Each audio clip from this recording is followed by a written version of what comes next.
Face master come யாரை பற்றி பார்க்க போகிறோம்னா, ஒரு 6 முன்னாள் அமைச்சர்கள் பார்த்தீங்கன்னா, எடப்பாடி பழனிசாமி வீட்ல வந்து பேசியிருக்காங்க. ஸோ ஓபிஎஸ், சசிகலாவை இணைக்க சொல்லி. பட் வந்து எடப்பாடி பழனிசாமி தொடர்ந்து மறுத்துட்டு தான் இருக்காரு.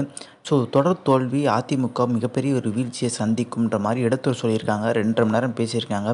ஆனால் எடப்பாடி பழனிசாமி அதுக்கப்புறம் பார்த்தீங்கன்னா, பெரிய லெவலில் சமாதானம் ஆன மாதிரியே இல்லை.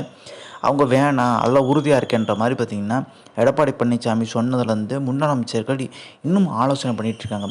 ஏற்கனவே பார்த்தீங்கன்னா, தனியாக வந்து ரகசிய ஆலோசனைலாம் வந்து முன்னாள் அமைச்சர் பண்ணதாக வந்து தகவல்லாம் வெளியாயிருச்சு. பட் அதெல்லாம் பார்த்தீங்கன்னா உண்மைதான் தெரியுது. ஸோ இப்போ வந்து அடுத்த கட்டமாக ஓபிஎஸ், சசிகலா சந்திக்கிறதுக்கான வாய்ப்பு இருக்குது.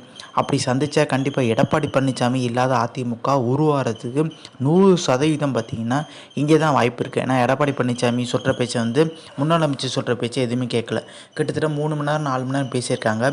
எடப்பாடி கண்டுக்கவே இல்லை. கிட்டத்தட்ட பார்த்தீங்கன்னா இந்த ஆர்கே எலெக்ஷன்லேருந்து இப்போ வரைக்கும் நிறைய தோல்விகள்.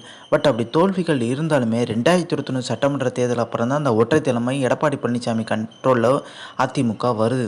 ஸோ இந்த சட்டமன்ற தேர்தலையும் பார்த்தீங்கன்னா டிடி தினகரன் இணைக்க சொல்கிறாங்க பாஜக மேடம். பட் வந்து கூட்டணிக்குள்ளே இணைக்கவே இல்லை. பட் அப்படி இணைச்சிருந்தா ஓரளவுக்கு பார்த்தீங்கன்னா டீசெண்டான பவர்ஃபுல்லான எதிர்க்கட்சியாக இருந்திருக்கலாம். இன்னொரு விஷயம் என்ன பார்த்தீங்கன்னா, உள்ளாட்சி தேர்தலில், அதே மாதிரி இடைத்தேர்தலில், இப்போ வந்து எம்பி எலெக்ஷனில், இப்போ இருக்க நம்மளுக்கு தெரியும் விக்கிரவாண்டி இடைத்தேர்தலில் பார்த்திங்கன்னா புறக்கணிச்சிட்டாங்க. ஒரு தனிப்பட்ட சுய லாபத்துக்காண்டி வந்து எடப்பாடி பழனிசாமி செய்கிறது சரியில்லை. ஸோ அதனால் பார்த்திங்கன்னா ஒன்றிணைந்த அதிமுக உருவாக்கிடலாம். ஸோ ஓபிஎஸ், சசிகலா ஒதுக்கி வச்சுருந்தோம் கட்சியிலேருந்து, நம்மளால் ஜெயிக்க முடிச்சா அடுத்த கேள்வி எல்லாருமே கேட்க ஆரம்பிக்கிறாங்க. நம்ம நியாயமாக பார்த்திங்கன்னா கட்சியை கைப்பற்றணும், அவங்க 2 பேரையும் கட்சியை விட்டு நீக்கணும். ஆனால் நம்மளால் ஜெயிக்க முடியல. அப்போ அவங்களோட தெய்வம் தேவைன்னா கண்டிப்பாக வந்து நம்ம அந்த விஷயத்தை பண்ணி தான் ஆகணும். இது நம்ம சொந்த கட்சி கிடையாது, எம்ஜிஆர் ஆரம்பித்த கட்சி.